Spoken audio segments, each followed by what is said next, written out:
Okay, so let me pull up the Friday night, and I will send this to you. Where did it go? I will send this to you at the end of class. I was very good, and once again, I prepared the email so that it will go out on Friday instead of you waiting for me to get with myself during the week. Where are you in the Siddur? I'm not in the Siddur. I'm going to show you a graphic. So I'm going to open it up on my computer, and now I'm going to share it with you, and then I will send it to you. Share screen. Where is it? Friday night structure. Okay. Everybody can see my pink screen? Yeah. Okay. So I like to think of all of our prayers as kind of a bell curve going up and down like that.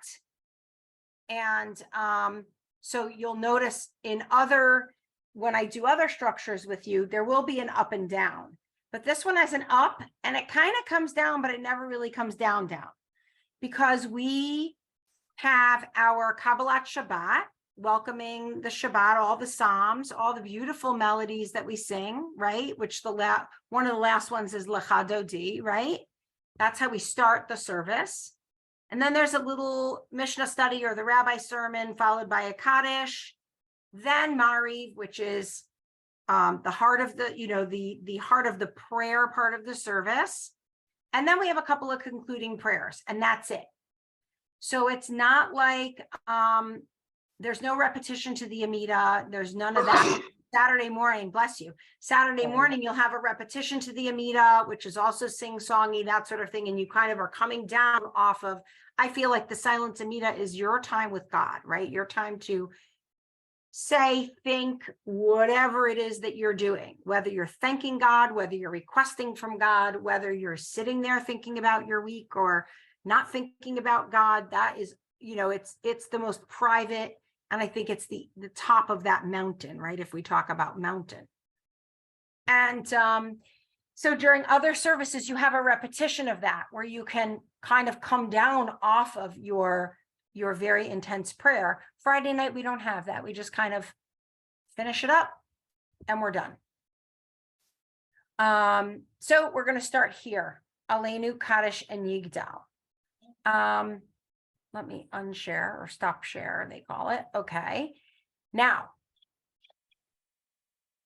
let's start with Aleinu. Even though Yigdal is the final, we're going to start with Aleinu because I have a lot more to say about that than Yigdal. Before we actually look at the prayer, hold on here. Okay. Before we actually look at the prayer, I want to zoom in on this page that I have here so that we can see it before I share it. Okay. I want to do a little bit of text study with you so that we are delving in a little bit here. So indulge me a little bit. So two psukim, two sentences in Isaiah are the origin of Aleinu and the heart of the prayer, right? So here's the first one. For the help of Egypt shall be vain and empty. Truly, I call this, they are a threat that has ceased. Okay? And obviously, this is recalling what we were in Egypt, which is we were just slaves. We weren't part of their nation. We weren't, we were nothing. Shall be vain and empty, right? They didn't help us with anything. They actually harmed us. So they are a threat that has ceased, right? After we've come through, we just had Passover, so it's kind of timely anyway. We've come through, we left Egypt, and now Egypt is no longer a threat. And here's later on in Isaiah in chapter 45, right? This is chapter 30. This is chapter 45. Come gather together, draw nigh, your remnants of the nations. No foreknowledge had they who carry their wooden images and pray to a God who cannot give successes. So what do these two phrases have to do with each other?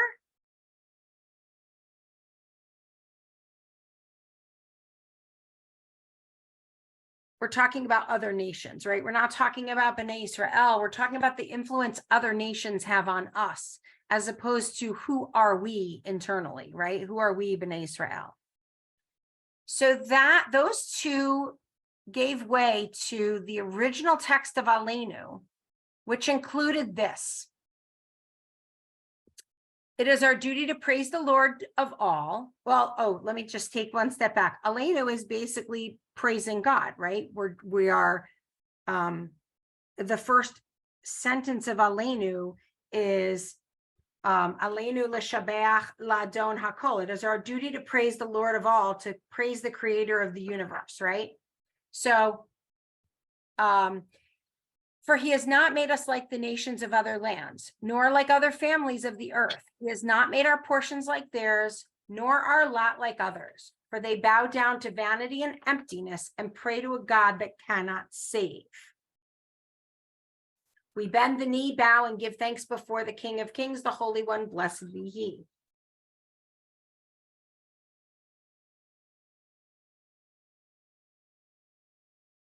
And I already alluded to a little bit, I'm going to ask a question, which is why I'm doing this. I already alluded to a little bit as to why we have the other nations, but tell me, why do you think that some of this language might be problematic? And I'm just pulling up Lev Shalem to pull up the actual Aleinu here. So give me 1 second to do that.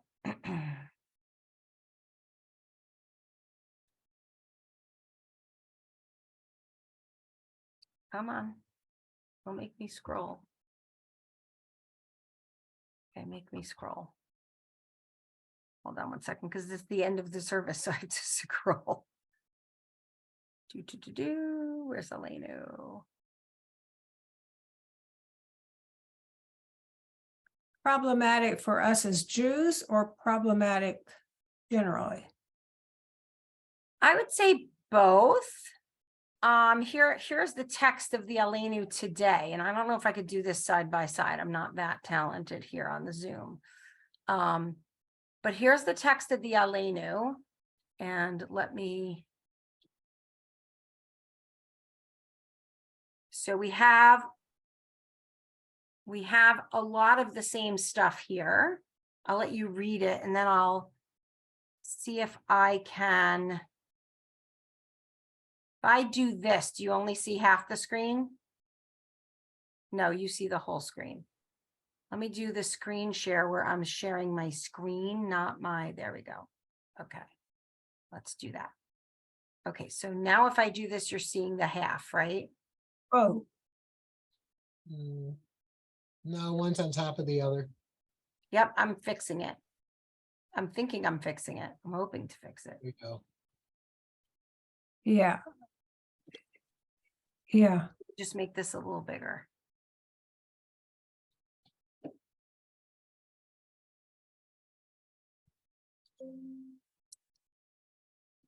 Oh, my computer is not, the numbers are not cooperating with me. Is my number lock on? Maybe not. Okay. there you go. So look at those two and see how they're the same and how they're different. What was taken out from the original and why was that problematic?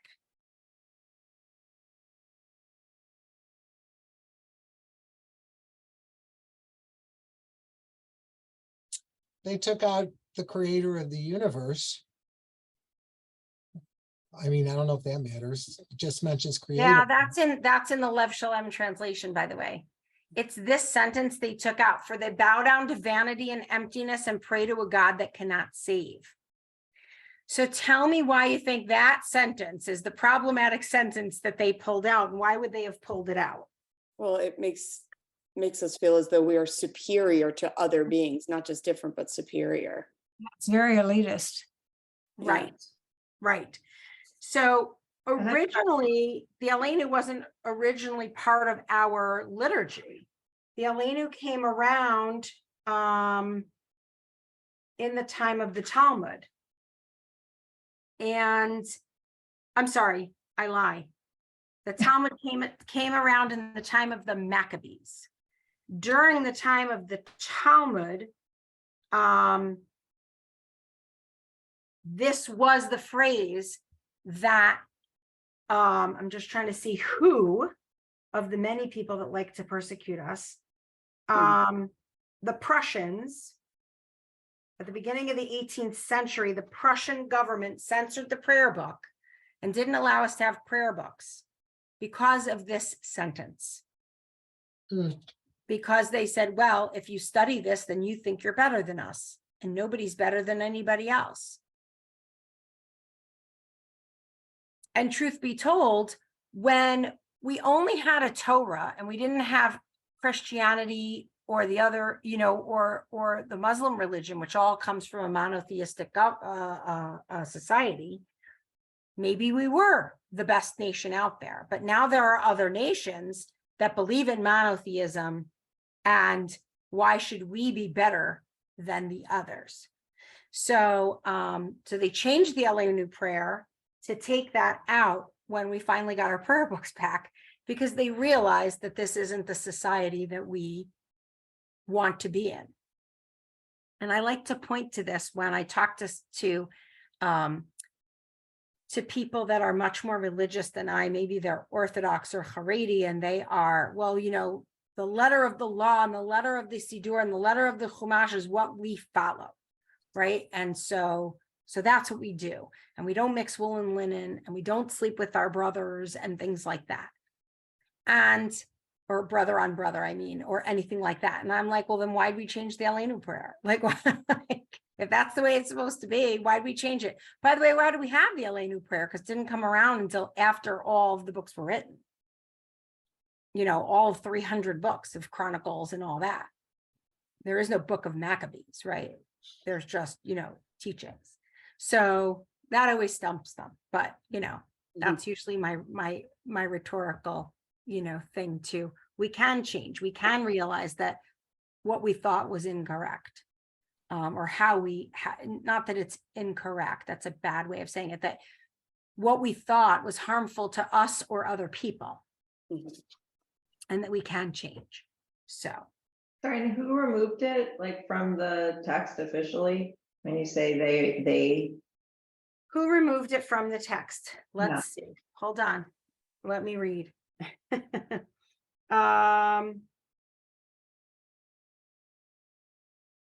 Yeah, it just says that they did it, and then it's one of these books where it challenges you to think about the prayers yourself. So it says, if you were printing a new prayer book, would you include those words? Why?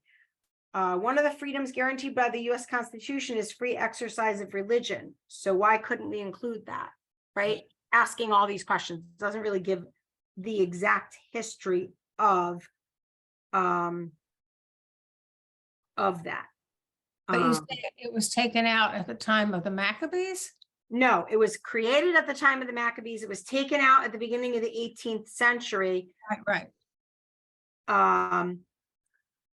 When the Prussian government limited us from having a Siddur, a prayer book, and pointed to these words as the reason. So,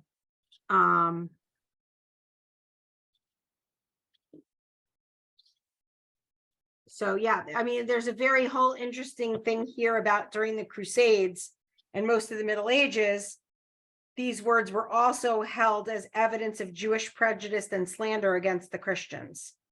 I can copy this on Monday and send it to you. Yeah, please do. So it's actually from a Reformed textbook called B'chol Levavcha, with all your heart, which is something that I like to use it to find out, like, the origin of prayers and stuff like that. Because if you Google stuff, you get all kinds of stuff. So I like to use this text as my beginning, and then I research it from there. Amazingly, let me go back to my little Word document where I have this. Amazingly, though, again, we want to praise God here, and taking out the selfishness of ourselves, we can then praise God, which is a good thing. With this, we end the Aleinu prayer with, hold on. Now I need to share my screen again. We took these phrases from Zechariah, which is another one of the Chronicles books. These are the two phrases. In that day, fresh water will flow from Jerusalem, part of it to the eastern sea and part to the western sea, throughout the summer and winter. And the Lord shall be the king all over the earth. In that day, there shall be one Lord with one name. And that is where we get let me go back to Lev Shalem. That is where we get, if you look at the Hebrew part of it, right? And it is written, Adonai will reign forever and ever. And the prophet said, Adonai shall be acknowledged sovereign of the earth. On that day, Adonai shall be one, and the name of God one. And if you look at the Hebrew, that is, V'ne'emar v'haya Adonai lemelech al kol haaretz bayom hahu ihya Adonai echad u'shemo echad. And that's how we end it. So I thought that was very interesting that, I mean, a lot of our prayers are taken from different books, from different prophets and that sort of thing. And, but I love that there's two different prophets here who are very, very different in their philosophy. And we've made a prayer all about thanking God from those two prophets. So, okay, now to actually reading the prayer in Hebrew and why we're really here. But I like to give you a little bit of history and a little bit of commentary to, to get you thinking. And the Lev Shalem Siddur is full of great commentary to look at on the sidelines. Here you go.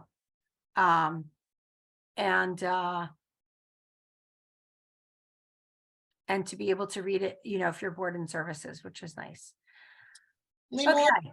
Yes. when you put those phrases up, and I was listening to you, but I was also trying to read the Hebrew, and I kept getting stuck. Should by this point we be able to read that? No. You've been doing this for what, a year? You're not even. Are you doing this since September, October? Well, we started in October, right? So, you're 6-7 months into this. Okay, but where are you in the Lev Shalem Siddur? Okay, in the Lev Shalem Siddur, I am 56. on, hold on, that's not it. This is it. Page 56, yes. And in the handouts you gave us also, it's on page 62.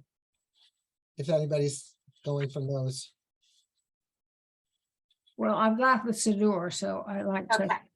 Yeah, no, I want you to be comfortable with the Siddur you're using. If you're using a different Siddur, and if you can't find it at the end of the service, then go to the table of contents. It'll be there and you can flip right to it.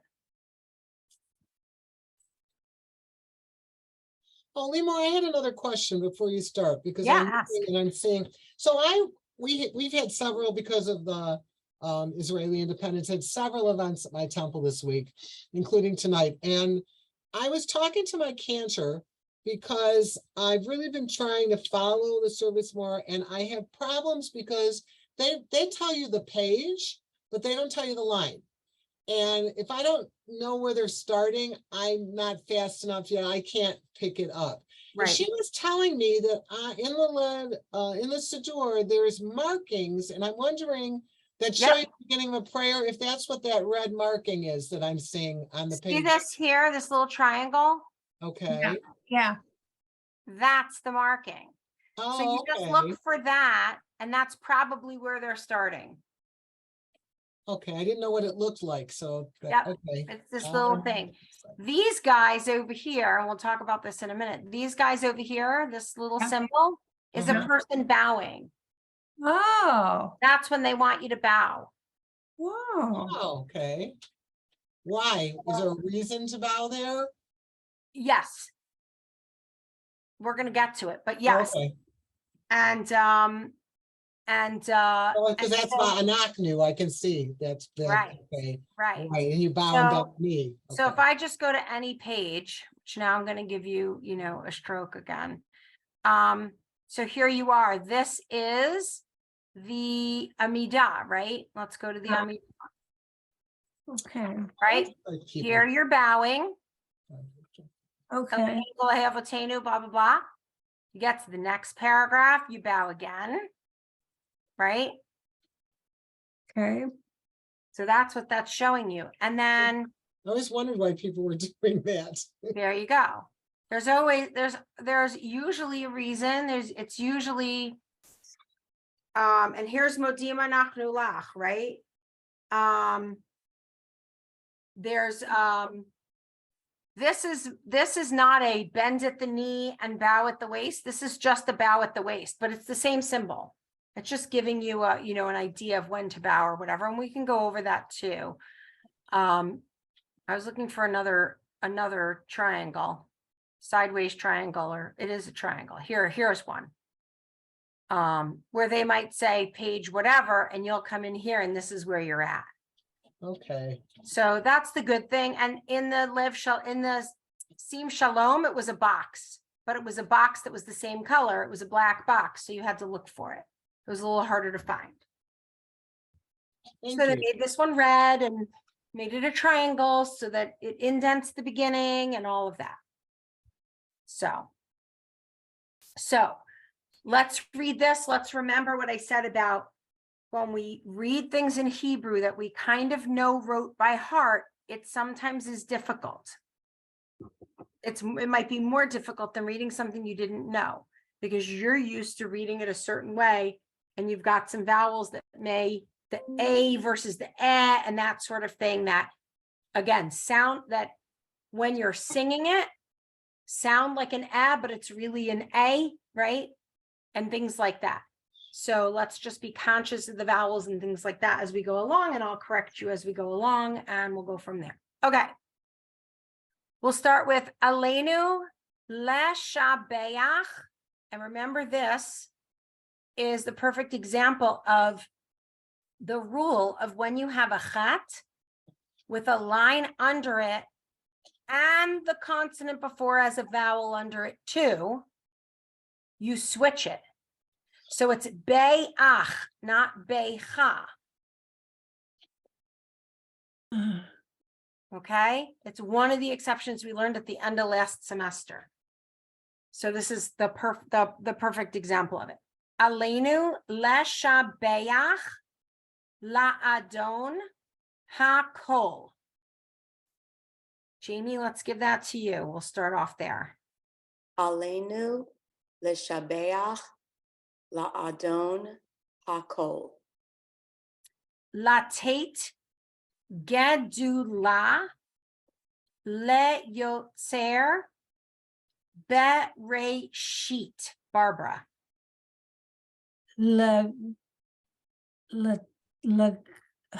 Lektach, Latet. latate, gadola, laotzot, Leyotzer. let yotzer, baratsha, baratshet, Bereshit. bereshit. And remember, the aleph is silent. So there's no vowel under there. There's nothing. So it's bereshit. Sheet, Just skip over the aleph. bereshit. Perfect. Shelo asanu kegoye ha'aratzot. Judy.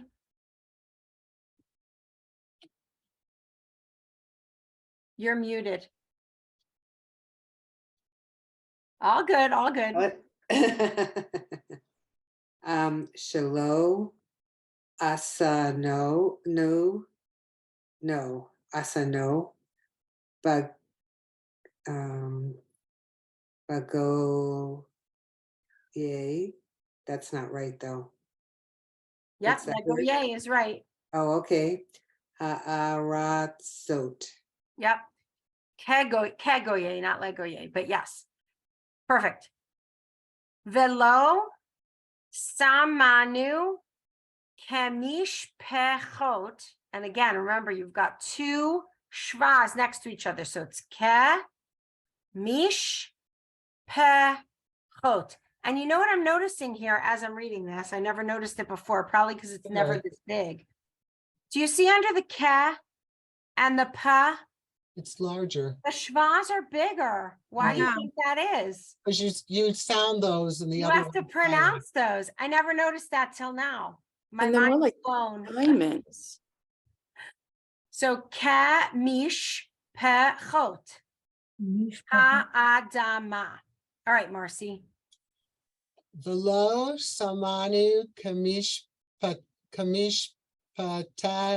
no, kamish but now I'm so busy Do looking it at the slow. Do small. it slow. Kamish pechot ha'adama. Perfect. Good.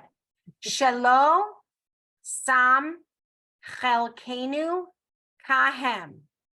Judith, are you gonna participate with us today? It's up to you. Oh, yeah, Shalom, Sam, sorry, Telakanu, Well, this is a chet. Chet. Right? Here's a taf.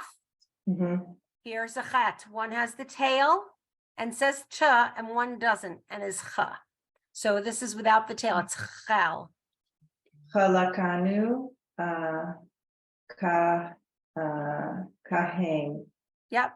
Now remember when there is, so the shva only makes a sound when it's at the beginning of the word or it's the second of two vowels in there, like this. Ka, mish, pa, chot. No sound, it's just syllable stopper.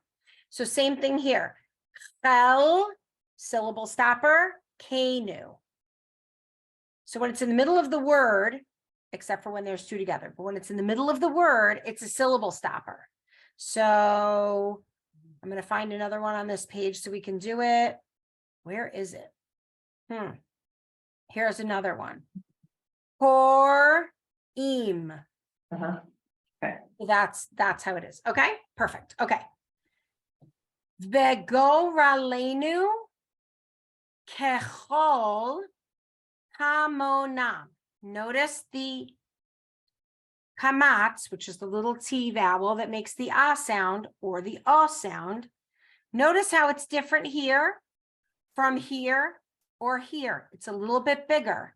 It's a little bit squarer than these little rounder ones, right? Because that's a kamatz katan. That says ah instead of ah. So vego ralenu kechol hamonam. Jamie, you're up again. Okay. Vigoralenu kechol hamonam. Yes. Ve'anachnu porim umishtahavim umodim. Barbara. Before she does that, Lymor, I have Yeah. a question. The Yeah. second word, you just said if it's a bigger shva, we pronounce it. So isn't it koreim? Because that's I mean, large. I guess I wouldn't, but maybe they want you, maybe, I don't know. I noticed that too when I was reading it. I'm like, no, it's in the middle of the word. There's a vowel after it, so it's korim. I know in my synagogue, they say koreim. Right. So it might be one of those things where when you sing it, it sounds better if you put it, you put an extra syllable in there or an extra et in there. I'm not sure. I'm actually going to ask my mother if something with the ayin makes it, I'm thinking grammatically that maybe because there's an ayin after it, you say it. Maybe that's an exception that I never heard of. Could be. I'm gonna ask and find out. So yeah. I noticed that too, Marcy. Sorry, Barbara. All right, I've just completely forgotten everything that Lymor said. Okay. Ve'anachnu korim umishtachavim umodim. Ve'anachnu korim umishtachavim vo'madim.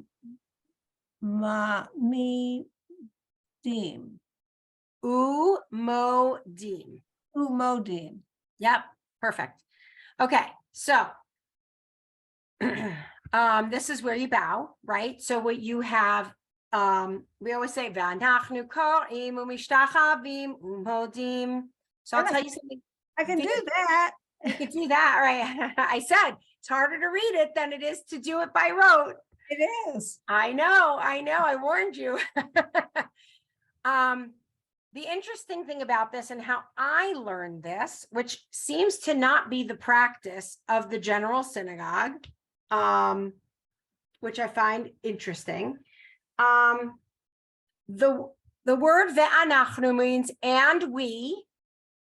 Korim means we bend at the knees. Umishtachavim means we bow. And umodim means we stand up. Oh, okay.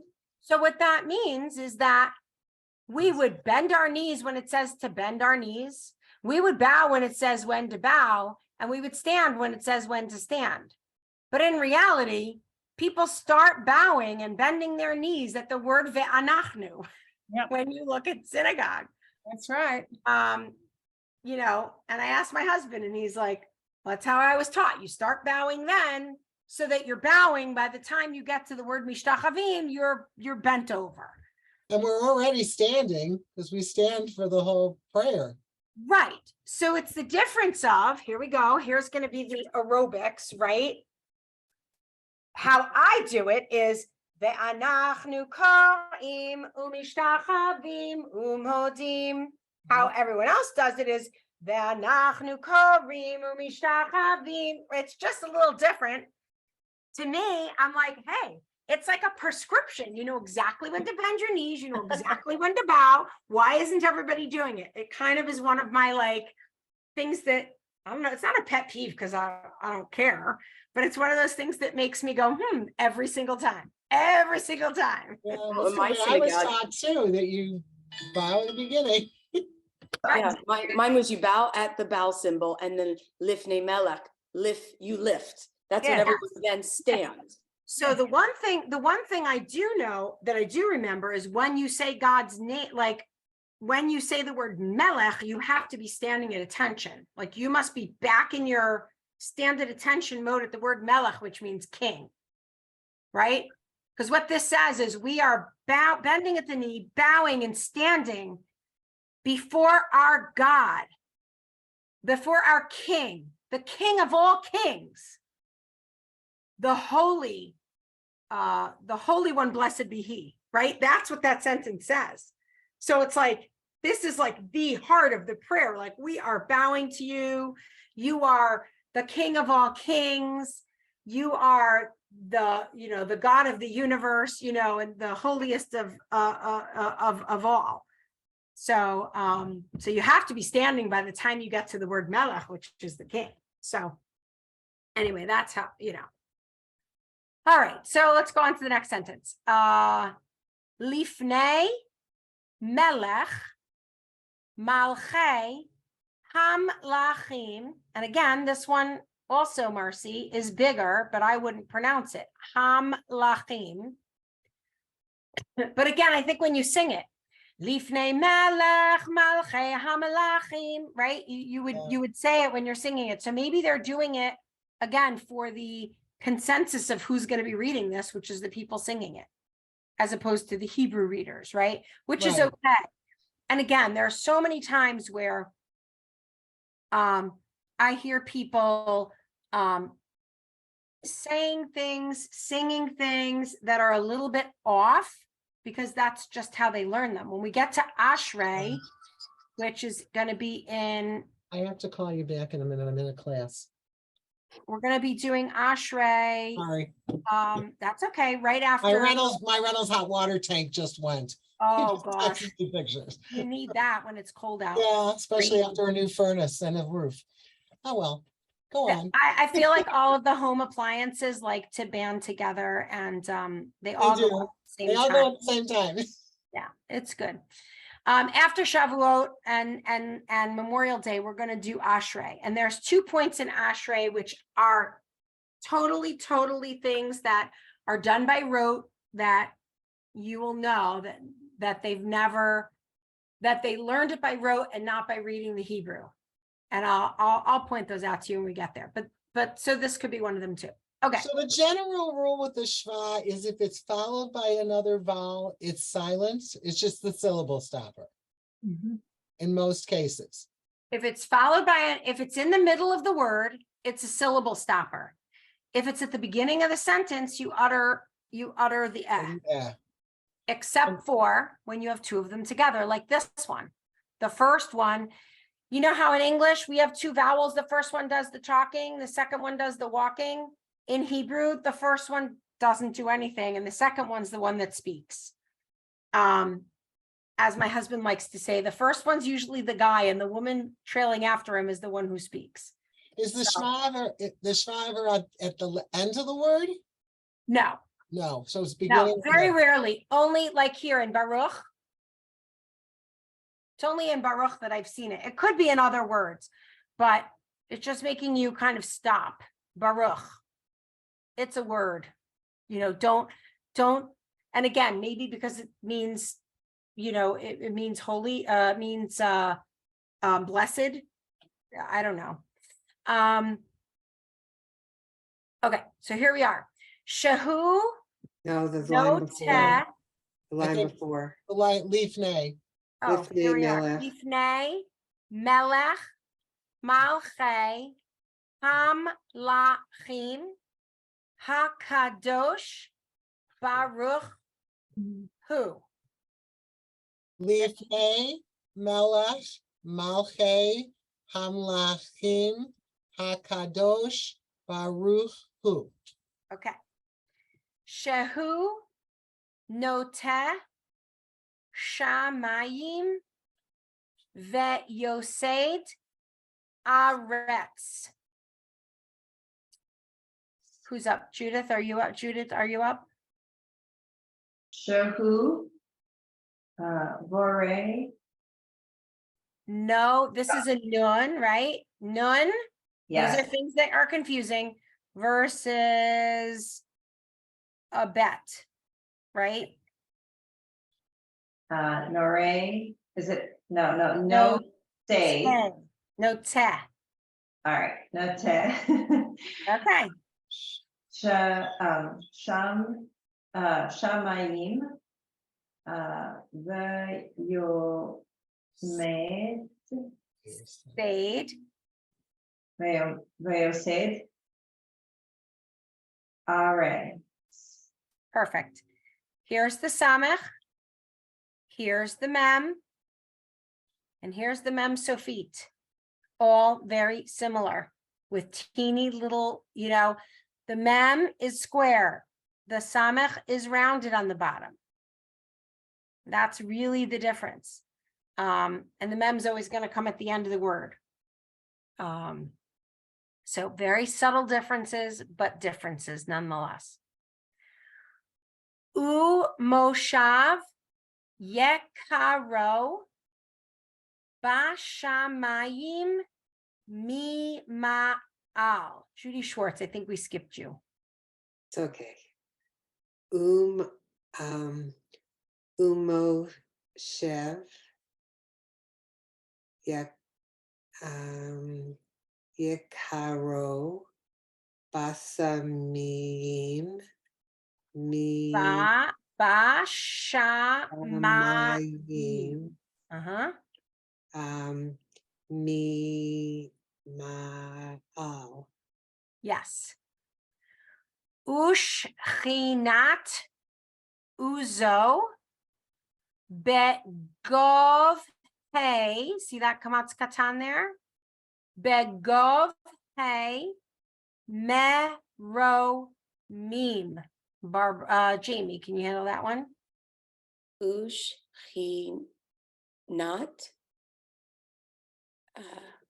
Utso. Begav, he. Hey. Hey. Begav, hey. Meromim. Yep. And this is begov hey. This is a Begov. kamatz katan. Begov hey meromim. And the difference between the Vav and the, is it Saik or Sa? They're close, aren't they? This is a Zayin. Zion. So Zayin and Sadiq.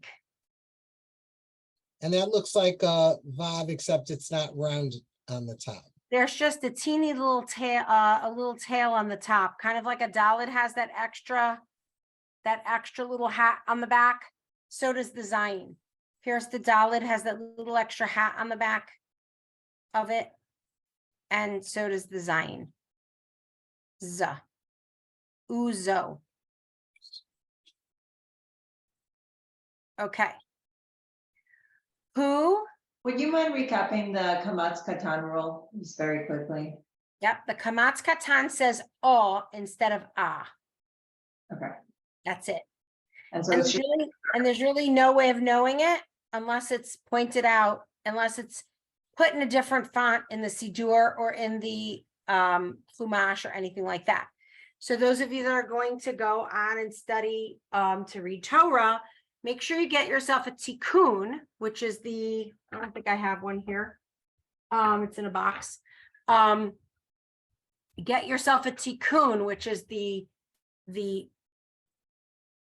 book that has everything with the vowels and everything without the vowels on the same page. So you can kind of learn how to read it.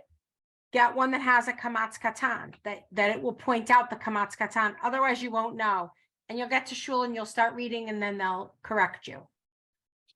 And it's always a good idea, by the way, to read to someone that can correct you. You know, when you get it down. so the sound is O instead of ah, correct? Correct. So Okay. this is begov hey, not ah. Okay. Let's do 2 more lines. I don't want to keep you. Who? Oh, I'm sorry. Just Yeah, ask again. question, you mentioned the like Torah reading. At what level do you estimate that, you know, in our learning progression? And I know we're some are more behind than others, and I'm considering myself quite behind right now. But like at what level do people transition to? I wouldn't like, say level as much as you're comfortable reading. You know all the letters and vowels and you're not making a ton of mistakes. yeah, You know, it's just about how comfortable you are with the Hebrew and that sort of thing. If you have to struggle, because think about it, it's not only Hebrew, it's trope marks that you have to learn. So you're not only struggling with the Hebrew, you're going to struggle with the trope marks. So you have to be not fluent, but you have to be able to read it comfortably before you add the trope marks in. And there's no vowels, right? Well, so that's why I'm saying there's a tikkun. And what it is it's one side of the page is everything with the vowels and the trope marks. Then the other side is what you would see in the Torah. No trope marks, no vowels, no periods at the end of the sentence, nothing. So you have to get comfortable on one side and then go to what we say the dark side where there's nothing there and get comfortable with that. And so, you know, and so my method is I try to do 3 sentences at a time and then go over to the dark side with 3 sentences and come back and go back. And I usually like, cause I'm like, I go to work, I go, you know, to my extracurricular activities, whatever, to the supermarket, to whatever. I usually make myself a rule when I'm studying, like a couple weeks before I have to read, I give myself a couple minutes in the car before I leave my parking lot. I give myself a couple minutes when I first get to work before I leave my car. Like I just do it over and over and over and over again, every time I'm in the car, every time I get in the car, every time I'm leaving the car, so that I'm practicing. This may be Yeah. a stupid question, but why did they write the Torah that way? Why didn't they put in the vowels and the punctuation? I have no idea. That I have no idea. I mean, you know, the letters in the Torah are an art form, right? There's different different little things on it and whatever, and it's beautiful. And I don't know how they came up with that. That's a question for a Sofair, probably knows that, how they came up with those things. That's a question to ask your cantor. I bet he knows or she knows. But yeah, but somebody asked this weekend and report back to us next week. I'll ask tonight. I'm gonna write it down. Yeah. So, okay, let's do these last two lines and then we'll cut off before here. Hu Eloheinu ein od. Who's next? I think I am. All right, Barbara. Hu Eloheinu ein od. Okay. Emet Malkeinu Ephes Zulato. Judy. Emet Mela Mele Kenu Mal Mal Kenu. Kenu Mal Kenu Efes Zalato Zulato. Zulato. So here's an example of where the samech is at the end of the word, and you could mistake it for a mem sofit pretty easily, right? Efes. So be careful of that. Okay, so we're going to stop there and we'll start up next week at that point, and hopefully we'll get through Yigdal and all of that. But definitely read over it, that sort of thing. What I am going to send you in my weekly email is I'm going to show you these recordings. So this is a recording of Aleinu. And this is what I'm going to start to send you with the prayers. And you can, let me share my screen so you could see what I'm doing. You can slow this down or speed it up how you want, right? So here it is. Aleinu l'shabeach ladon hakol latev gedula. You can go down. Shelo asanu kedugin haratzot velo samanu k'mishpachot ha'adama shelo samchel kenu kahem. Right. So I like these recordings from this website. I actually use them when I know I'm davening. I go to this website and I'll review the tunes and make sure I know the tunes and all of that. But I like this because you can slow it down to the 75 speed, to the 50 speed, and really get it to where you could sing along with her. And so from now on, when we do these prayers, I'll use her because she's so much better than me. So Your voice is nice. I thought it was fine. thank you. Yeah, some of those recordings take me a few times to do because this isn't what I do for a living, right? Like, so So I'm going to ask why the Torah was written with no vowels or punctuation, and you're going to ask about that shva to the your shva mom. with the ayin, or why it's like that. And my mother might say, I don't know, but she's native Hebrew speaker, and she was a teacher, so she took like lots of grammar in college and stuff like that. So I'm hoping she knows. And that tikkun you mentioned, is that something you buy or something they give you? That's like, something that you buy.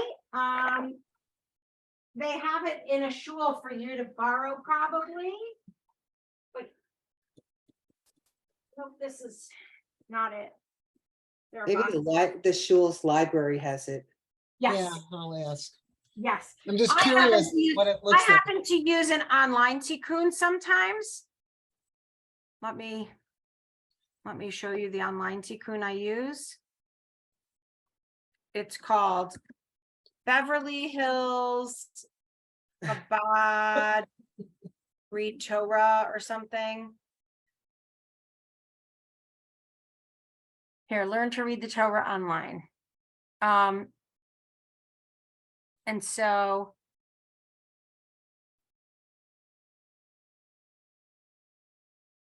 where is it? Here it is. So this is a tikkun, right? So you have a page.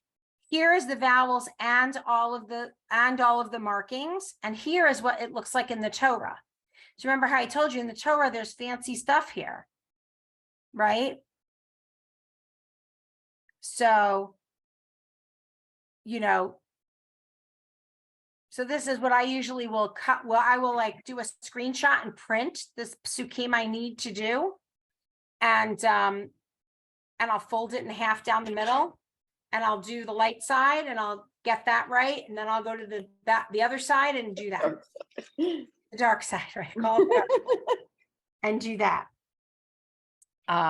So, but We had on Shavuot, our temple does, we do it for the whole community in Cleveland.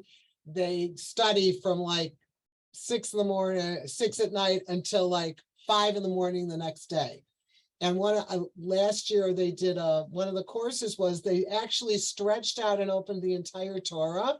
It took out, and they laid it across multiple tables lined up. It took up the entire length of our social hall, which is a pretty big social hall. And the rabbi was pointing out some of the little scrolls and fancy things and everything. It was really interesting. But so the I didn't know it was Shavuot, that long. right, the Shavuot all night study is a thing that a lot of synagogues do, and the conservative movement last year did an online thing too. The last couple of years, since the pandemic. But yeah, that's something that we do because we waited all night to get the Torah. And so that's what we do. We stay up all night and study. So that's a thing. That's a thing in our religion. And they take breaks for first there's a dinner buffet, then there's a dessert buffet, then there's Of course. buffet, and I mean, then we're they have Jews. We have to have fun with marriage. everything. I forgot what the marriage is called, where they have like a fake marriage kind of thing in the morning with the sun. Okay. And Cool. it's really neat. We take hikes at midnight. I That's make awesome. it till about 3 in the morning, then I usually do. We used to go away with friends, and we used to do like, we would rent out like a campsite and go for Shavuot, and that was a lot of fun because we'd stay up all night. The kids would want to stay up, they would stay up, whatever. It was great. The other thing about unrolling the Torah, we used to do this every year, and you would sign up as a family to bring different artifacts about each parsha. And so you would bring artifacts about that parsha, and the rabbi would show you where to put it. And then you would follow each parsha. So, it was a lot of fun. And then the idea was that the kids would walk down and be like, oh, that's Bereshit. That's when Adam and Eve were created. Oh, that's Noach. That's when the flood happened. Oh, that's Toldot. That's when the twins and the lentil soup, and like you'd go down the Torah, and it was a lot of fun. And the rabbi would like help them, go through the whole Torah parsha by parsha. But yeah, it's fun to get to see the different, like in the Song of the Sea, when the Red Sea was parted, that is written in a more columnar format, like a song. And it's written differently in the Torah than what you see here. Let's see if we can find that one. That one is in Beshalach. So I don't know if it's going to be in here. Let's see. I think the 4th Aliyah. So it's going to be the next page. Here it is. See? Yeah. See how different it's written in the Torah? It's written like a song. Mhm. right? And you know this. Az yashir Moshe uvenei Yisrael et hashira hazot ladonai vayamru Lymor ashir ladonai ki ga'o ga'a. We say it in Shacharit. We say it. So anything that's, a song like that, they write it, differently so that it's different in the Torah. So, this is something special. A lot of congregations will have you stand when you get to the Song of the Sea, and not sit down. So I always think that's interesting too. So anyway, all right. Thank Shabbat you. shalom, everyone. I will see See you you in next 2 weeks. Shalom, thank Hey. you. class. Judy's going on a fabulous Japanese vacation. Wow. Where are you going, Judy? Japan? We're going to Japan for 2 weeks. I have Have a a wonderful time and a safe trip. Wonderful. You're a And world just a traveler. reminder, the Friday before Memorial Day weekend is also Shavuot, so no class that week. Right. Okay. But we're going to go through, I have plans to go through the 23rd of June. Okay.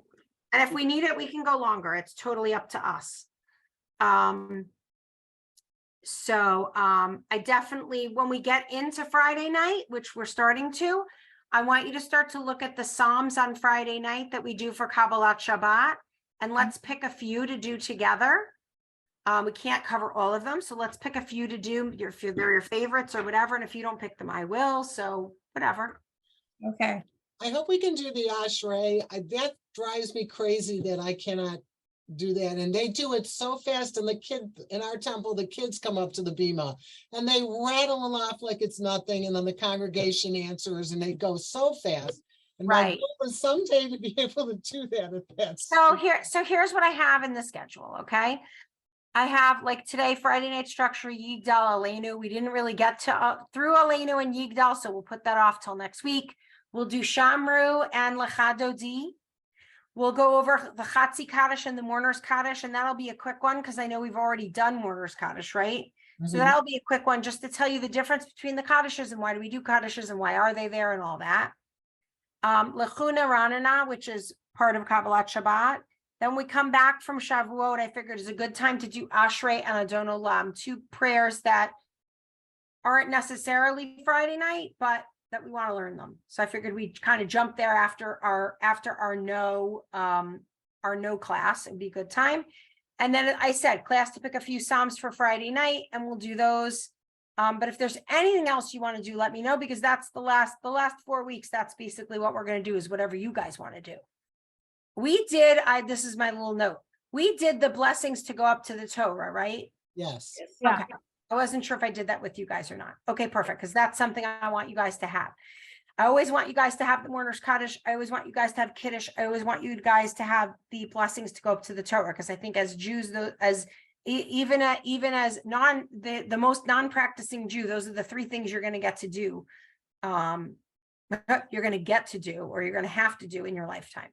So I want those three. But if there's anything else, but I do have Ashrei on there. I remember your note from earlier in the semester. So, but anything else, drop me a note, say it in class, whatever. And we will cover it in these last 4 weeks. If we don't get to a single Friday night Psalm, that's fine too. Like I said, if you come to Kabbalat Shabbat, at least you have Lechadodi, which is the last one before the break, and Mariv. So if you come 10 minutes late to Kabbalat Shabbat, you've missed more than half the service. It's like a 25-minute service. So Thank you, Lymor. Have a wonderful Shabbat. Thank you. all right. Shabbat shalom, everybody. Bye-bye. Bye. Thank you.